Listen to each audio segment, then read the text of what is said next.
Boa noite. Boa noite. Ministério da Fazenda e Receita Federal pedem quebra de sigilos de filho de Lula. Chega ao Conselho de Ética o pedido de cassação de Eduardo Cunha por quebra de decoro. 8 meses depois, dezenas de veículos continuam abandonados no crematório de Vila Alpina. Uma feira mostra as novidades do mercado pet que não liga para a crise e prevê crescimento.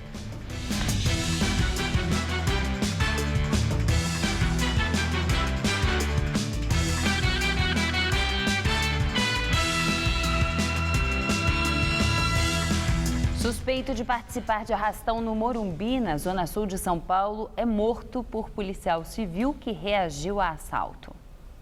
Segundo a polícia, o jovem morto fazia parte de um grupo de 8 assaltantes. Eles faziam um arrastão em uma das esquinas da Avenida Morumbi hoje de manhã. Usando 4 motos, a quadrilha aproveitava o trânsito parado para assaltar os motoristas. Mas os criminosos foram surpreendidos por um policial do GOI, o grupo de operações especiais que seguia para o trabalho. Segundo a polícia, quando estava prestes a ser abordado, o agente deu voz de prisão e, na sequência, atirou contra os bandidos. O suspeito que morreu tinha 19 anos. O restante do bando fugiu. O policial não se feriu. Tribunal de Contas do Estado reprova convênio firmado entre a Secretaria Estadual da Saúde e a Santa Casa de São Paulo em 2013. O acordo permitiu o repasse de quase 25 milhões de reais do governo do estado para a Santa Casa. Entre os problemas apontados pelo TCE está a falta de metas de atendimento. Para os conselheiros, é impossível saber se os recursos públicos foram aplicados corretamente na entidade, sem saber as metas detalhadas e os custos dos procedimentos. Outra irregularidade é a compra sem licitação. A Santa Casa é o maior hospital filantrópico da América Latina e enfrenta desde 2014 a maior crise financeira de sua história. O rombo em suas contas é de quase 800 milhões de reais. Há 8 meses, o Jornal da Gazeta, edição das 10, mostrou um verdadeiro cemitério de carros no crematório da Vila Alpina, na zona leste de São Paulo. Na época, a prefeitura prometeu que eles seriam removidos. Esta semana, nossa equipe voltou ao local e a situação continua a mesma. Quem passa em frente ao crematório da Vila Alpina nem percebe, mas basta olhar nos fundos do prédio e lá estão eles, dezenas de veículos abandonados. O local se transformou num depósito de sucatas, que incomoda quem vive no bairro. O crematório fica ao lado do Parque Ecológico da Vila Prudente. Eu frequento aqui com a minha esposa e a gente já até comentou, né? Você pega essa época de chuva, vidro aberto, tem um problema de dengue, é certeza, né? É um pouco de desleixo, né? Em fevereiro, nossa equipe de reportagem esteve no local e mostrou a situação. Os veículos, segundo o chefe de gabinete do serviço funerário, Fúvio Janela Júnior, estavam em uma unidade do órgão que foi desativada na Vila Maria. Eles deveriam ser leiloados, mas como o pátio do departamento responsável pelos leilões estava sem vagas, os carros foram levados para o espaço externo do crematório. Eles continuam estacionados aqui no pátio, né? A gente vê que são alguns carros antigos, né? A gente vê também muitas ambulâncias por aqui, que pertencem ao serviço funerário do município de São Paulo. Mas o que chama a atenção é a quantidade de caminhões que fica estacionada aqui para cima, também se deteriorando. São mais de 30 deles, sem falar de carros amassados, com pneus furados, cheios de entulho. Em nota, a prefeitura informou que os veículos serão retirados do crematório até o final do ano e que um grupo de trabalho especializado na prevenção da dengue vem atuando no local para evitar a formação de criadouros do mosquito. Ainda segundo a administração municipal, os carros e caminhões não atrapalham os serviços e nem os usuários do crematório. Conselho de Ética recebe representação contra o presidente da Câmara dos Deputados, Eduardo Cunha, do PMDB. PSOL e Rede pedem a cassação de Cunha por quebra de decoro parlamentar. Os partidos argumentam que ele mentiu em depoimento à CPI da Petrobras quando disse não ter contas no exterior. Cunha terá 10 dias para se defender. Ele já é investigado no Supremo Tribunal Federal, acusado de manter contas secretas na Suíça com dinheiro desviado da Petrobras. Cunha nega ter essas contas e ter participação no esquema de corrupção na estatal. E se diz vítima de perseguição do governo e do Ministério Público Federal. O presidente do Conselho de Ética, José Carlos Araújo, do PSD, disse que todo o processo poderá levar até 90 dias úteis. A Receita Federal também investiga se Cunha sonegou impostos ou cometeu outros crimes fiscais. Direto de Brasília, Josias de Souza fala sobre a situação de Eduardo Cunha. Se não estivesse protegido pela imunidade parlamentar e pelo foro privilegiado, o deputado Eduardo Cunha muito provavelmente estaria preso em Curitiba. Uma das razões que levam o juiz Sérgio Moro da Lava Jato a decretar a prisão preventiva dos envolvidos no escândalo da Petrobras é justamente o de evitar que essas pessoas utilizem o poder de que dispõem para interferir, para atrapalhar no andamento dos processos. É por essa razão que pessoas como o todo-poderoso da Odebrecht, Marcelo Odebrecht, continuam presas em Curitiba. Hoje, a mesa diretora da Câmara, presidida por Eduardo Cunha, devolveu o processo contra Eduardo Cunha ao Conselho de Ética da Câmara. Apenas para receber, para formalizar o recebimento e dar um número ao processo contra Eduardo Cunha, a mesa comandada por Eduardo Cunha levou 14 dias, 2 semanas. Para Eduardo Cunha, o tempo já não existe, só existe o passar do tempo. Interessa ao deputado jogar este processo para o ano que vem, para as calendas gregas. Enquanto mata o tempo, Eduardo Cunha reaviva a memória dos seus colegas sobre os favores que muitos deles lhe devem, inclusive favores financeiros. O deputado aproveita também a sobrevida política para escolher entre o governo e a oposição o aliado mais conveniente para ajudá-lo a manter a cabeça sobre o pescoço. Com as vísceras e as contas na Suíça expostas nas manchetes, Eduardo Cunha manobra o próprio processo com a conivência cúmplice da grossa maioria da Câmara dos Deputados. Um dos segredos para acompanhar a rotina da política é justamente o de discernir uns dos outros. Mas neste caso de Eduardo Cunha, isso está cada vez mais difícil. São poucos, muito poucos, pouquíssimos os deputados que se dispõem a dizer alguma coisa sobre esse processo contra Eduardo Cunha. Os gatunos ficam cada vez mais pardos à medida que a política vai virando apenas mais um ramo do crime organizado. Boa noite. Manifestantes a favor do impeachment da presidente Dilma Rousseff se acorrentam no Salão Verde da Câmara dos Deputados. Os manifestantes fazem parte da Aliança Nacional dos Movimentos Democráticos, que congrega 42 grupos favoráveis ao afastamento da presidente. A ideia deles é ficar no local até que o presidente da Câmara, Eduardo Cunha, acolha o pedido de impeachment de Dilma. O deputado disse que vai se pronunciar sobre o caso a partir da semana que vem. Ministério da Fazenda e Receita Federal propõem a quebra dos sigilos bancários e fiscal do filho do ex-presidente Lula, Luiz Cláudio Lula da Silva, e do ex-chefe de gabinete de Lula, Gilberto Carvalho. A Receita também quer ter acesso às informações fiscais e bancárias de um restaurante da filha de Carvalho. Os pedidos foram encaminhados ao Ministério Público Federal, que, se aprovar, vai enviar à Justiça. Luiz Cláudio e Gilberto Carvalho são investigados na Operação Zelote, suspeitos de participar de um esquema de corrupção para a edição de medidas provisórias que beneficiaram a indústria automotiva no governo Lula. Os dois negam participação no esquema. Empresários que investem em drones acreditam que o mercado vai ser promissor em 2016. De acordo com o organizador de uma feira do setor, as vendas de equipamentos, treinamento e prestação de serviços devem chegar a 200 milhões de reais no ano que vem. Lucas é engenheiro mecânico e tem uma meta ousada. Quer que o drone criado por ele e mais 2 amigos, ainda na época da faculdade, vire líder de mercado. É um equipamento extremamente resistente, feito em fibra de carbono. Também estamos se diferenciando no preço das aeronaves importadas, que estão chegando aqui no Brasil, até por causa do dólar, um preço muito elevado. Os drones ou vantes, veículos aéreos não tripulados, ganham a cada dia uma nova função. São usados na agricultura para o controle da lavoura, por empresas de mapeamento e também por fotógrafos e cinegrafistas. Existem alguns números extraoficiais do ano que vem esse mercado movimentar entre 100 a 200 milhões de reais.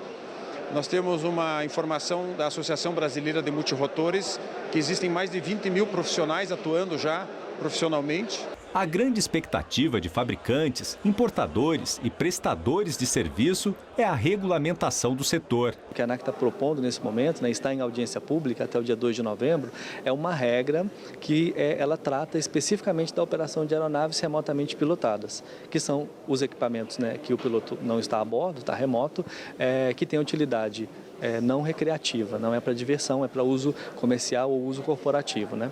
Os preços dos equipamentos são altos e variam bastante. Um drone mais simples não custa menos do que R$3.000. Outros mais sofisticados, como este, parecido com um mini helicóptero, não sai por menos de R$2 milhões.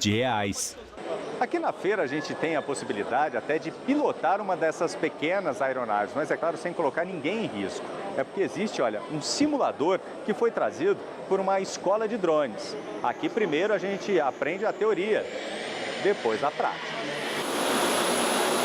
Depois de utilizar esse simulador, a gente ainda deixa o aluno controlar um drone pequeno, do tamanho de uma palma da mão, para também ter o contato com o stick e saber realmente como se comporta um drone, né? E aí a gente parte para a aula prática com o mesmo drone que que o aluno montar no curso. Mesmo debaixo de garoa, amigos e familiares fazem manifestação em homenagem ao ciclista Matheus Melo, que morreu na semana passada. Cerca de 50 ciclistas, amigos e familiares de Matheus Melo, atropelado aqui na esquina da Avenida Cidade Jardim com Faria Lima, prestam uma última homenagem ao amigo com a instalação de uma Ghost Bike, uma bicicleta branca a ser amarrada no poste aqui nesta esquina. Matheus foi atropelado no dia 14 de outubro e faleceu uma semana depois. Acalentada. Saber que a gente não está sozinho nessa hora, né? Sempre tem um amigo querendo te dar uma força. Ficamos tristes, né, com a perda dele, mas felizes pela homenagem. Acho que ele ia gostar muito. Após divulgação de fraude em carros, Volkswagen tem o primeiro prejuízo em 15 anos. No terceiro trimestre, a empresa teve uma perda de 1 bilhão e 600 milhões de euros. No mesmo período de 2014, a companhia havia lucrado quase 3 bilhões de euros. No mês passado, a empresa teve a reputação abalada após vir à tona que ela fraudava testes de emissões de poluentes de motores a diesel. A Volks admitiu publicamente, ela admitiu que instalou um software em veículos a diesel para enganar a fiscalização dos Estados Unidos sobre o verdadeiro nível de emissão de toxinas. A Secretaria da Educação divulgou a lista das 94 escolas da rede estadual de ensino que terão o prédio utilizado para outro fim educacional. 25 delas ficam na capital paulista. No total, escolas de 35 municípios do estado de São Paulo passarão por mudanças no início do ano letivo de 2016. Ainda de acordo com a secretaria, as unidades se tornarão centros para ensino de jovens e adultos, centro de línguas ou creche e escola municipal. Algumas poderão também ser aproveitadas como FATECs e ETECs. No site da reorganização escolar, os pais podem consultar o destino da escola do filho.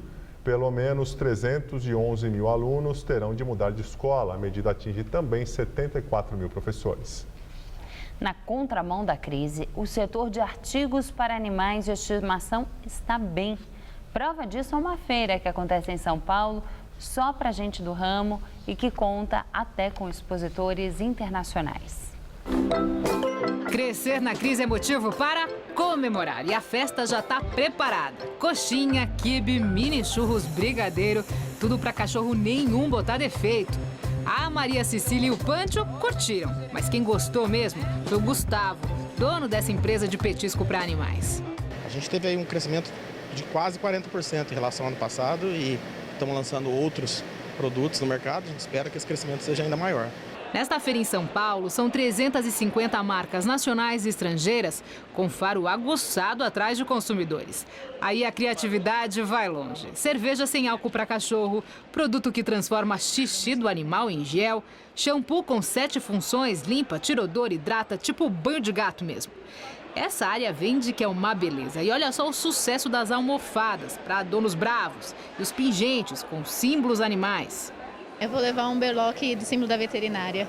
Muito do que é apresentado numa feira como essa é tecnologia dedicada aos profissionais do setor, principalmente médicos, veterinários e estudantes. E olha só, essa aqui é como vai ser a aula do futuro, ou melhor, do presente, porque aqui em São Paulo, algumas universidades de medicina veterinária já têm companheiros como esse, são bonecos e que é possível fazer todo o procedimento sem sacrificar os animais.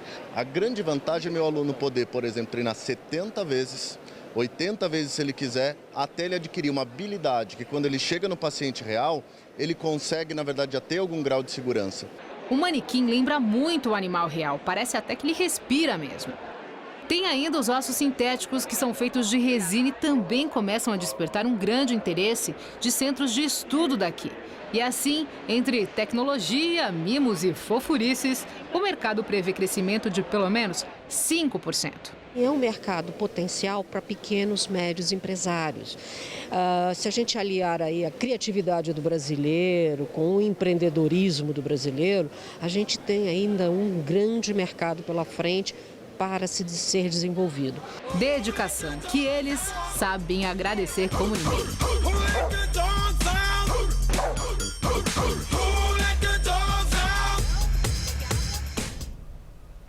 São Paulo teve mais um dia de tempo instável, com sol fraco, garoa e temperaturas amenas. Agora faz 20 graus. E o calor só deve voltar no final de semana. Vamos à previsão com Luciano Magalhães.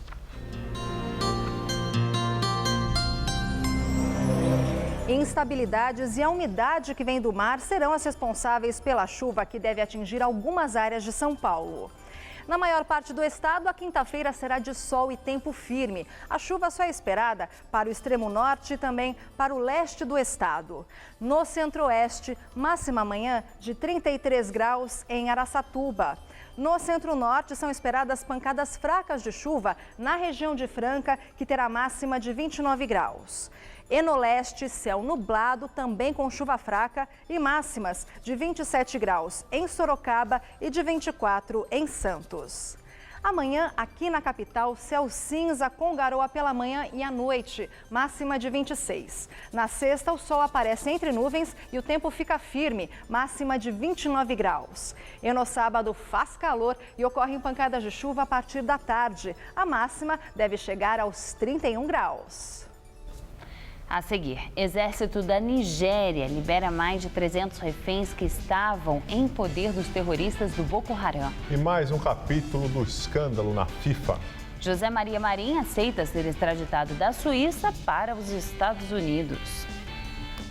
Qual Casper você é? A minha Casper é informação. A minha Casper é organização. A minha Casper é criação. A minha Casper é luz, câmera, ação.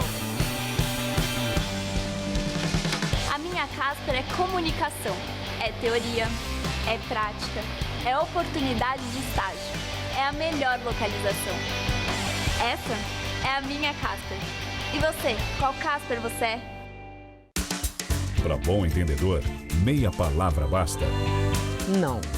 Por isso, questionamos políticos e autoridades públicas, trazemos informação e esclarecimento sobre os temas importantes do seu dia a dia. TV Gazeta. Bom te ver sempre bem. No Divas que Inspiram do Todo Seu de hoje, eu converso com a deputada federal Mara Gabrilli. Ela, com certeza, é uma inspiração para todos nós. Vale a pena conferir. Tem Zé Armando Vanucci falando sobre os bastidores da TV. E ainda vamos ficar por dentro do atual cenário econômico do nosso país com Denise Campos de Toledo. Essa bonitinha vai falar tudo. Todo Seu é hoje, 10h30 da noite. Estou te esperando.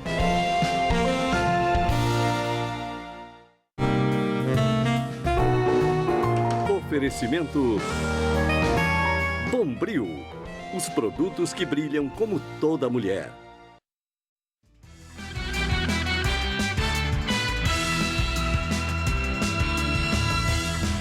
Exército da Nigéria anuncia a libertação de mais de 300 reféns do grupo radical islâmico Boko Haram. Os reféns eram principalmente mulheres e crianças que estavam detidas na floresta de Sambisa, no nordeste da Nigéria. O comunicado do Exército afirma que as tropas mataram 30 militantes e apreenderam armas e munições. Os fundamentalistas querem criar um Estado Islâmico no norte da Nigéria.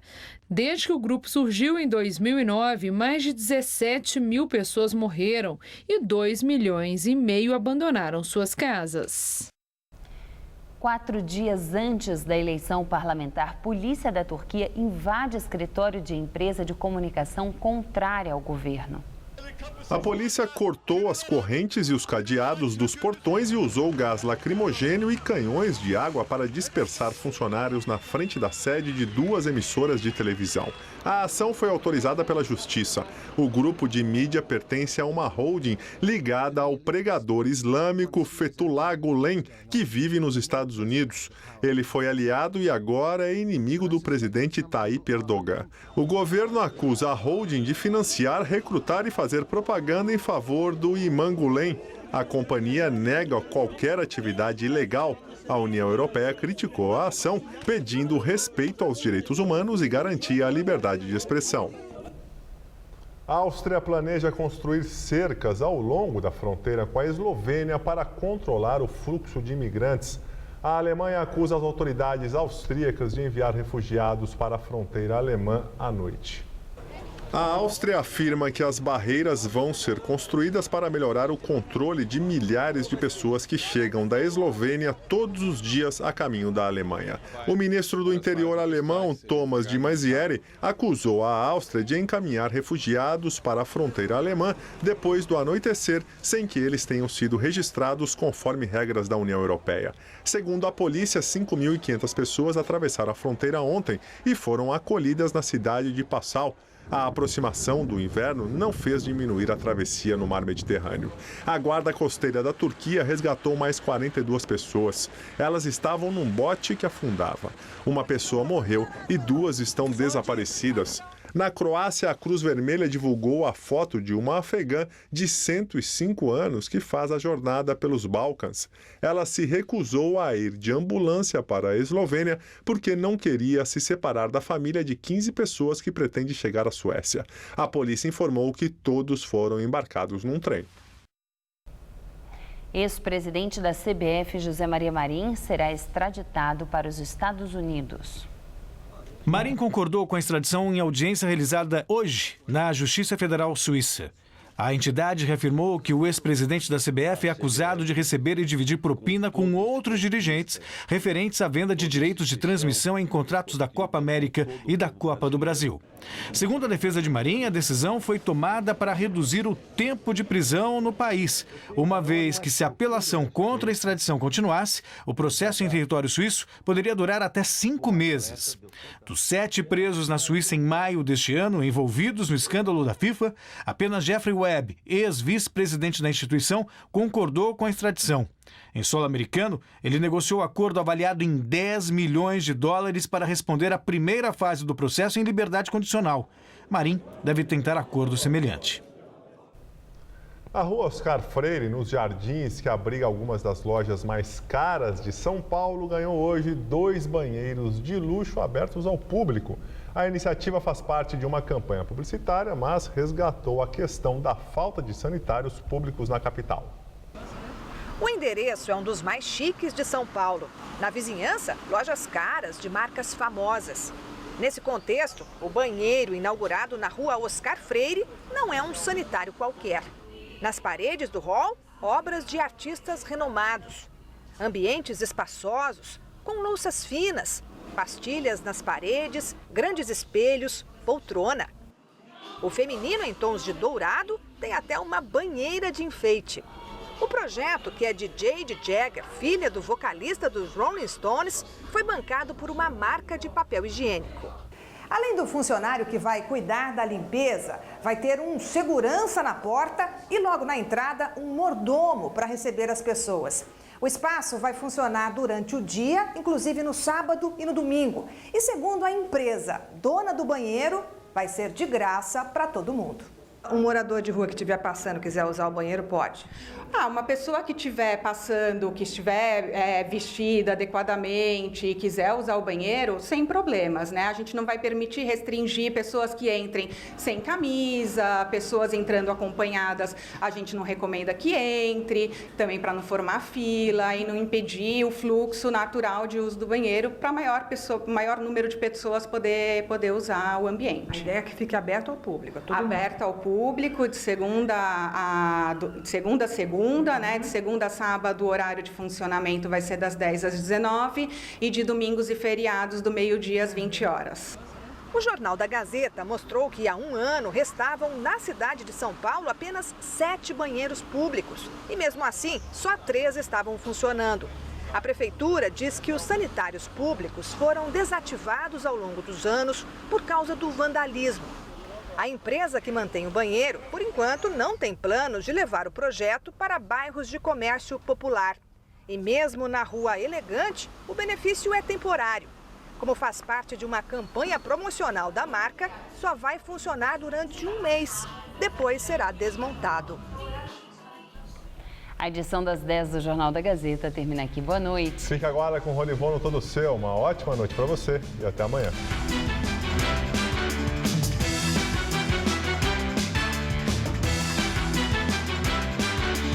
Daqui a pouco, 11h30 da noite, em Conectados, conheça o criador de um site de relacionamentos. Assista agora, Todo Seu.